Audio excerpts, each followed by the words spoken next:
Hello and welcome to our online worship. It's good to gather again from across the district and beyond to be in God's company together and to rejoice in his goodness and to seek his guiding hand. I'm delighted today that we're welcoming Alison Ransome, the Connectional Vocations Advisor, to be our preacher. Thank you, Alison, for what you share with us. So let us now prepare our hearts and our minds, our whole beings, to be ready to worship God. Come, Holy Spirit, come. Join us together now. Aid us in our worship. Help us to see more of Jesus in our midst. In his name we pray. Amen.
Invite us to come to worship you, our ever faithful God. We come, just as we are, called by you to be in this space. We come, some with eager expectant hearts, full of joy and anticipation. Others, well, we are dragging our feet, reluctant and cautious about being in your presence, perhaps a little afraid of what you might ask of us. However we have arrived at this place today, regardless of who we believe ourselves to be or what we think our capabilities are, you beckon us forward and welcome us, with outstretched arms ready to embrace.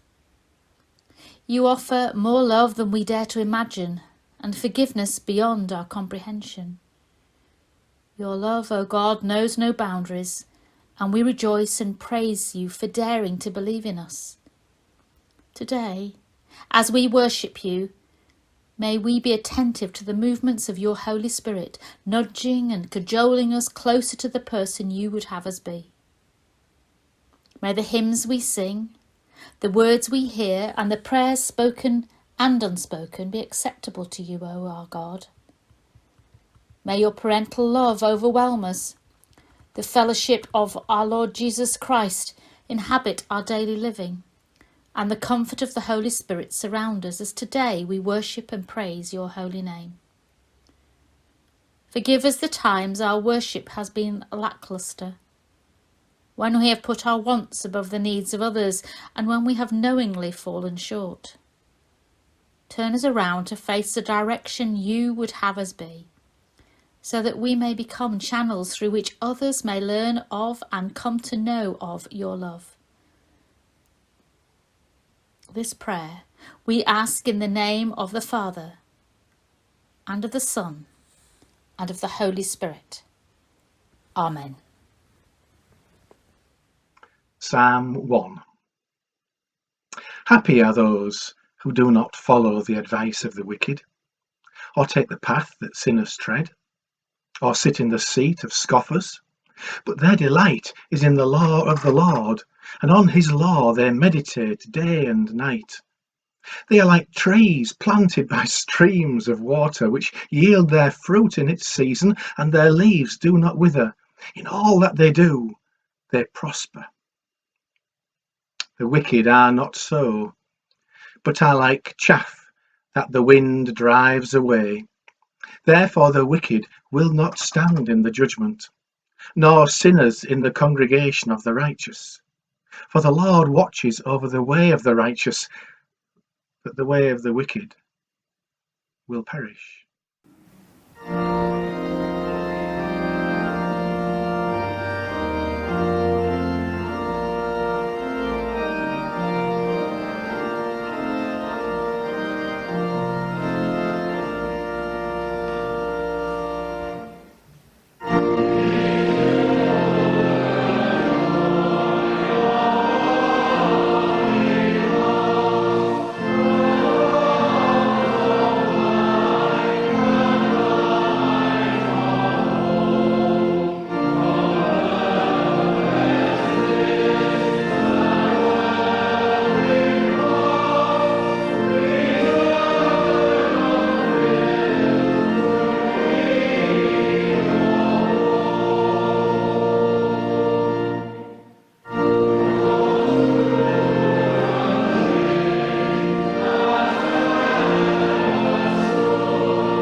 John chapter 15, verses 1 to 9, some words of Jesus.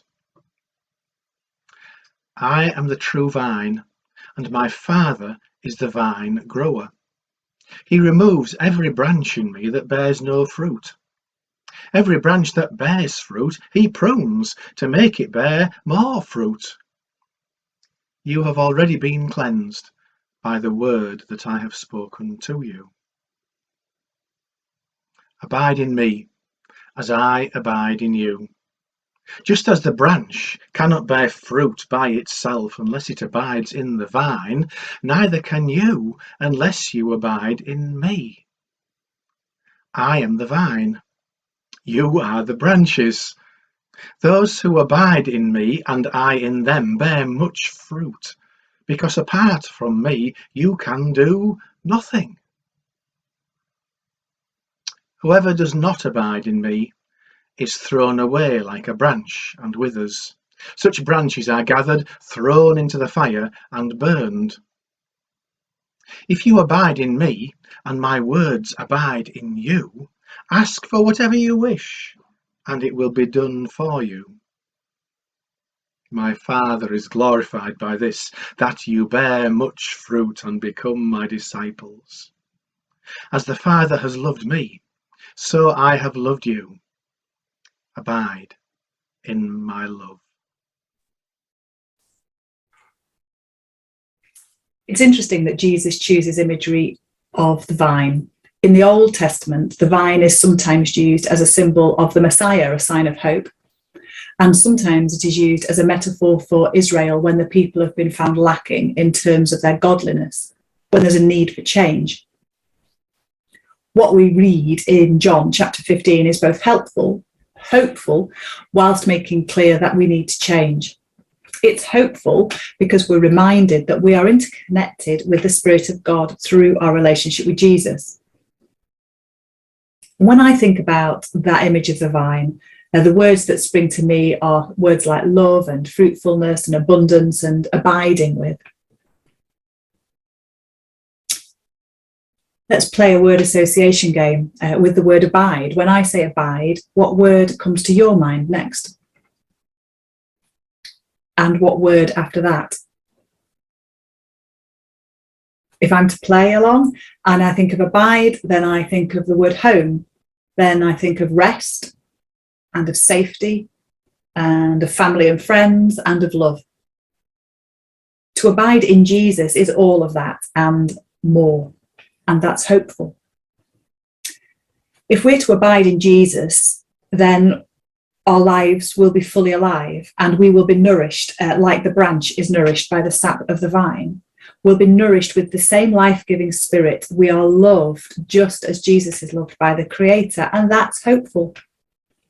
And another key word that comes to mind when thinking about vines is abundance. If we abide with Jesus, then we see abundant fruits. And we know what the fruit of the Spirit is: love, joy, peace, patience, kindness, generosity, faithfulness, gentleness, and self-control. A life nourished in the life-giving Spirit of God bears good fruit, and that is hopeful. And I've been asked to speak today about vocations.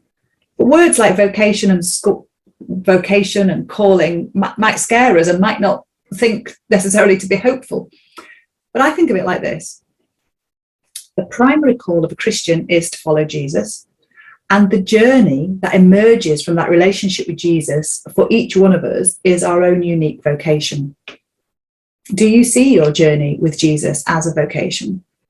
Or do you think that vocations are just for ministers and nurses and teachers?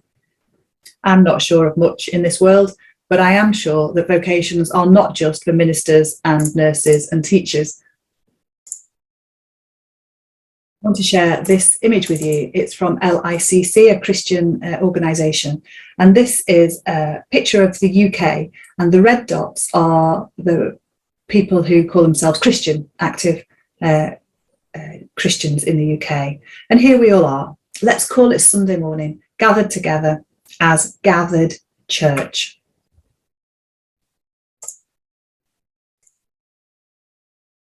And then we've got this image of scattered church. This is exactly the same people. It's you and I. We're still church, but we're scattered. We're not gathered, we're scattered. This is us getting on with our daily lives. And most of the focus of this sermon is about us as scattered church. Scattered church is where we are most of the time because we're mostly not here gathered together. Also, we're focusing mostly on scattered church because I wonder, do we sometimes look for a sense of vocation where it is not? Do we sometimes assume we should be looking for our vocation only in gathered church? I'm suggesting we can look in gathered and scattered church. The Bible reading today suggests that the abundant fruit will grow where we are most connected to the vine. Because today we're exploring vocations, I wonder what happens if we look at where our life is bearing fruit and we ask, could this be evidence of my vocation? If you're a homework kind of person, this is it. Where in life at the moment, in your life at the moment, are there signs of the fruit of the Spirit? You can jot that down on a bit of paper after the worship today. Where in your life at the moment are the signs of the fruit of the Spirit, the signs of love, joy, peace, patience, kindness, generosity, faithfulness, gentleness, and self-control? As mentioned earlier, this Bible reading also speaks some tough words about us needing to change, to be pruned. And it might be that things that were once bearing abundant fruit, that were once our vocation, are not anymore. So how do we know if some of our vocational branches are ready to be pruned? Are there things that you are doing that are actually now a burden, a chore, bring a sense of gloom, sadly either don't bear fruit or the fruit's no longer abundant and juicy? If so, it could be time for change, time to have those branches pruned. My brother-in-law lives on a vineyard in France, and when the tractors come through to prune the vines, it looks brutal. But if it's necessary, if the vine is going to grow, if it's going to grow delicious new fruit. So if you are the homework person, and this is part 2 of it, where in life at the moment are you busy doing things that are not producing signs of love, joy, peace, patience, kindness, generosity, faithfulness, gentleness, and self-control? Where in your life are you busy doing things that are not producing those signs? See, our God is a God of love and a God of invitation, and God waits patiently in our lives. As we work out our vocations individually and as community, God is waiting. But God isn't waiting like a vacuum-packed bunch of grapes in the supermarket, waiting for us to open the packet to let the fruit out. God's waiting is active. That's why, as Christians, we want to know more about God and God's character, which is why we pray. So the invitation now is for us to look and to notice what's God like and where is God? Where is God at work? Where is the evidence of the fruit of God's Spirit? And that's where we join in. There's an apocryphal story about a student who loses in his room the watch that he inherited from his granddad, and he can't find it anywhere because his room's a mess. So he goes to his neighbour's room to look for it there. It's easier to find things in a tidy room. And then a third friend passes by and says to him, "Why are you looking for something where it is not?" Why are you looking for something where it is not? If we want to find our vocation, then let's look at where we're actually living our lives. Let's not look for it in some unknown future or to the past that we can never re-enter. For those of us who are younger, we do sometimes assume our calling will emerge when we're older. And for those of us who are older, we sometimes assume our calling was for when we were younger and could do more tasks. But I'm suggesting that the very stage of life that we are in is one of the places to look for our vocation. Children are playful and curious. That's who they are, so it's part of their vocation. Their calling as a child is to be playful and curious, and that's good for them, but it's also good for us. Imagine if, as a society, we really created space for the play and curiosity of children to be life-giving, not just for them, but for the communities that they're part of. Their scattered church as children is lived out in school and in playgrounds and in the home. Think about young people. They're risk takers. They ask hard questions. That's who they are. It's part of their self, and it's good for them and it's good for us. Imagine if, as a society, we really created space for their vocation. If so, I am sure that there would be quicker action on climate change, on tackling racism and violence against women. Middle-aged people are looking in lots of different directions at the same time, and their lives can lack a sense of balance. Maybe what the middle-aged hanker after is the balance of sacred and secular, or, put it another way, to find the sacred in the ordinary. What a vocation indeed. Imagine what it would be like if the middle-aged amongst us paid attention to this and chose to offer those reflections to colleagues at work. And the middle-aged are also good at spotting mentors and can be good mentors. Imagine if the middle-aged were mentors to the younger adults in society. And then there's those in later middle age, a time when grief can be front of centre, a time when we can sometimes also become more able to see that there's a time for this and not a time for that. For some in this stage of life is the call of being a grandparent, not a calling you can choose, but how you respond you can pay attention to.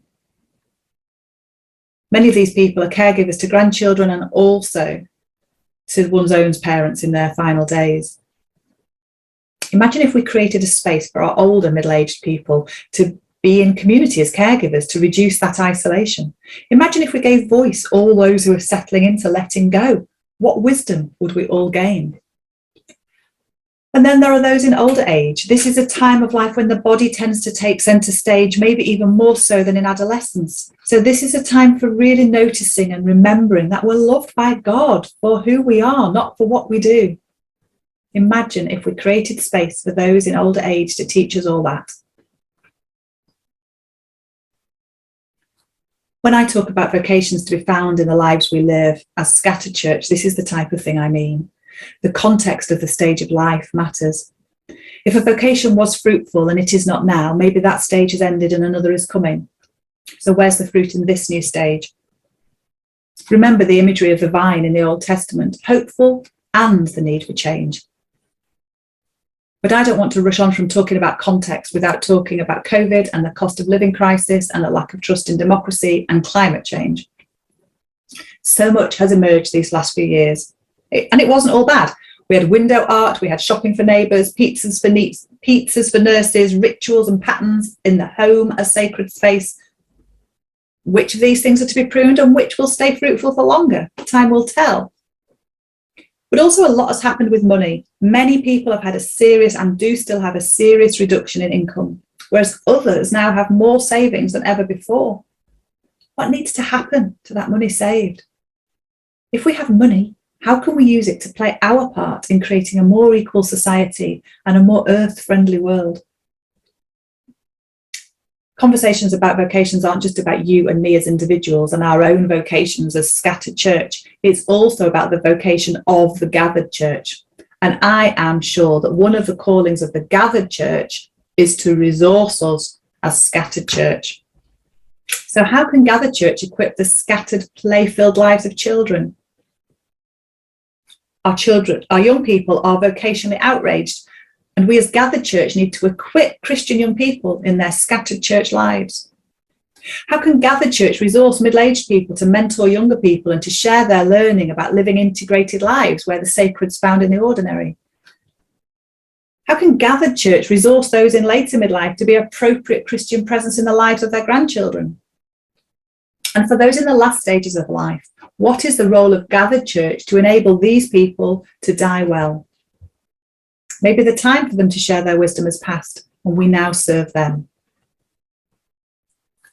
But you'll have noticed in this sermon on vocations, I've started with scattered church first, and then how we as gathered church can resource scattered church. And lastly, I look at vocation within gathered church. What if we found ways for the play-filled vocation of children to be more deeply embedded in worship?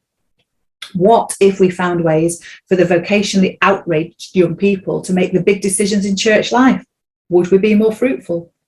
What if we took seriously the mentoring role of the middle-aged and adapted church life so they can share their wisdom in ways and then at times that are possible when they're also working and raising families? What if we resourced the discipleship of older midlife folk and built their confidence to teach us all about the wisdom of letting go? And what if we simply let the elderly be who they are and love them in their last days? What an honour that would be for us all. Part of my own calling is to work in the church, but most of us aren't called to work for the church. But part of my vocation is to make the points I'm making today over and over again, either until people are fed up with me or maybe until I practice what I preach. I do have a call to church leadership, but not all of us do. And yet, all of us have a call to be part of the Christian community that we call church. Therefore, all the questions we've asked ourselves as scattered church this morning, we could ask of ourselves as gathered church. And maybe that's something for each church represented here today to do. Where is the abundant life of your church and what needs to be pruned? As we live with COVID in our society, as we live in financially difficult times, as we live in a world where sea levels are rising in some places and rivers are drying up in others, this is the time to ask, what is the vocation of the church in the time and the place we find ourselves? Is it the same as it was in 2019? Or has that which was fruitful now dried up? We possibly have some hard decisions to make as church communities that will mean change. And it is hopeful. And what do we learn of Jesus in our Bible reading today? We learn from Jesus that Jesus says, "Abide in me, and I abide in you." Amen.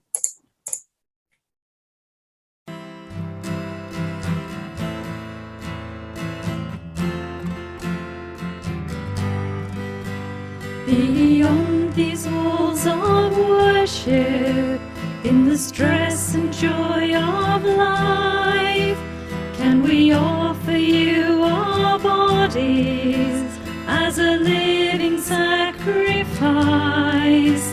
Will we keep you at the center, far beyond the Sunday call? Will we turn to you, be transformed by you, still declare you God of all?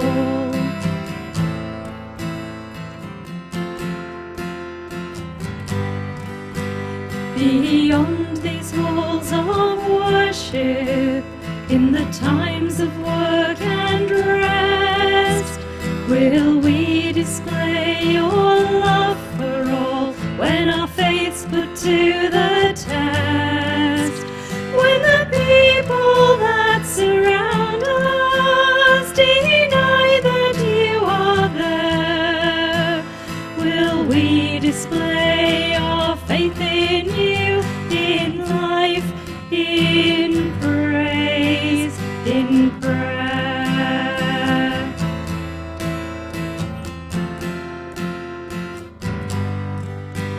Beyond these walls of worship, may your Spirit strengthen us to make the whole of life our worship, as we witness to your love.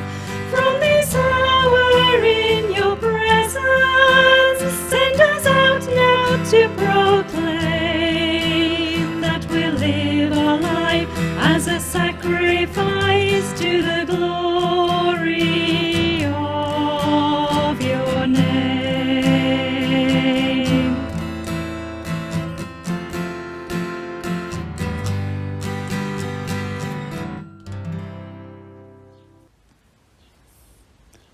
As we offer now our prayers of thanksgiving, I will introduce each section and then invite a moment of silence in which to give your own personal thanks to God.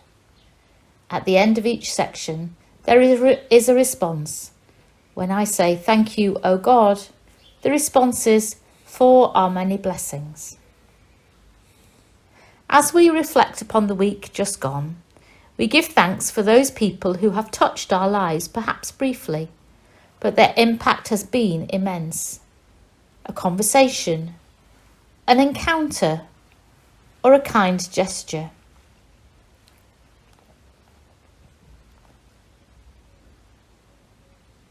Thank you, O God, for our many blessings. We give thanks for the way in which we have seen your love, O God, at work this past week. Through the media, through the newspapers, and in our own lives. A good news story, or an image of creation that has made our hearts sing.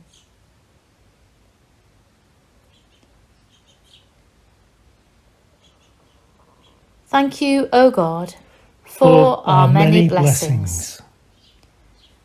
We give thanks for those people who live out their jobs, not as a means to an end, but as a vocation through which they live out their discipleship.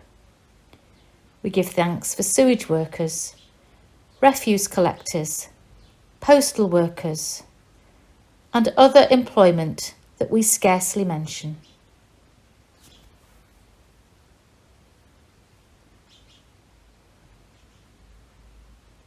Thank you, O God, for our many blessings.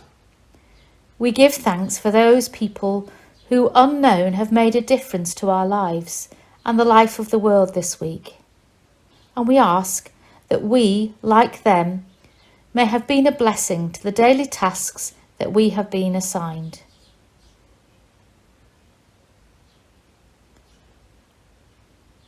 Thank you, O God, for our many blessings.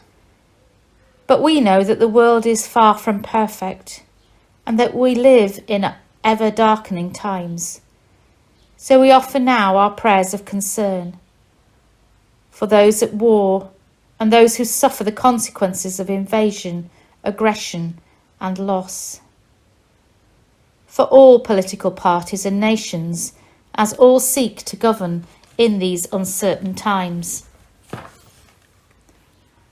For those whose self-worth is rock bottom, and those who long to be accepted for just who they are. For the mavericks, prophets and visionaries, enabling us to see the world from a different perspective and how the world might be. For the young who have their life ahead of them and are yet unsure of what next. For our churches, that they may seek God's kingdom here and now. For those who live and work out their vocation in a variety of fields, from doctors to doormen, from refuse collectors to retired folk, warehouse operatives to wage clerks, all seeking to follow faithfully lives to the roles that you have called them. For those close to death and those about to give birth. For those for whom this next week brings great joy, and for those who will be in despair over the next meal they need to find for their family. Gracious God, you called us here today. As the week ahead unfolds, enable us to hear your voice calling us to the places you most need us to be, and enable us to respond, knowing that you are already ahead of us. This we ask in Christ's name, and in the power of your Holy Spirit, who will not leave us wanting. Amen. Our Father, who art in heaven, hallowed be thy name. Thy kingdom come. Thy will be done. On earth as it is in heaven. Give us this day our daily bread. And forgive us our trespasses, as we forgive those who trespass against us. And lead us not into temptation, but deliver us from evil. For thine is the kingdom, the power and the glory, forever and ever. Amen. Amen. Amen. Amen. Amen.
May each tree you see this week be a reminder of the connection you have with the creator of that tree. May each piece of fruit you eat be a reminder of the goodness of the Spirit of God nurturing you. Go in peace to bear the fruit of love, joy, peace, patience, kindness, generosity, faithfulness, gentleness, and self-control. Amen.